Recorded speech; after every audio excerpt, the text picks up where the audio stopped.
હવામાન કેન્દ્ર અમદાવાદ મોસમ વિજ્ઞાન વિભાગ દ્વારા ગુજરાત રાજ્યનું વરસાદનું પૂર્વાનુમાન જાહેર કરવામાં આવ્યું છે। સૌરાષ્ટ્ર અમદાવાદ સહિત ગુજરાતના કેટલાક જિલ્લાઓમાં વરસાદ થવાની આગાહી કરવામાં આવી છે। હવામાન વિભાગ દ્વારા વરસાદનું પૂર્વાનુમાન જાહેર કરવામાં આવ્યું છે।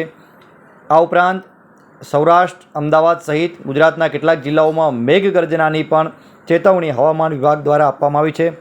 વરસાદની સાથે મેઘગર્જના થવાની પણ ચેતવણી આપવામાં આવી છે। આપ સ્ક્રીન પર નિહાળી રહ્યા છો ઉષ્ણ અને ભેજયુક્ત હવામાનની ચેતવણી 16 થી 20 તારીખ સુધીની હવામાન વિભાગ દ્વારા ઉષ્ણ અને ભેજયુક્ત હવામાનની ચેતવણી આપવામાં આવી છે, જે આપ સ્ક્રીન પર નિહાળી રહ્યા છો। આવા જ અવનવા વિડીયો અને હવામાનની લેટેસ્ટ અપડેટ માટે જોતા રહો CMM ભારત। જો આ વિડીયો આપને પસંદ આવે તો આપ અમારી YouTube ચેનલને લાઇક કરશો, કોમેન્ટ કરશો, સબસ્ક્રાઈબ કરશો અને આ લિંકને શેર કરશો। ધન્યવાદ।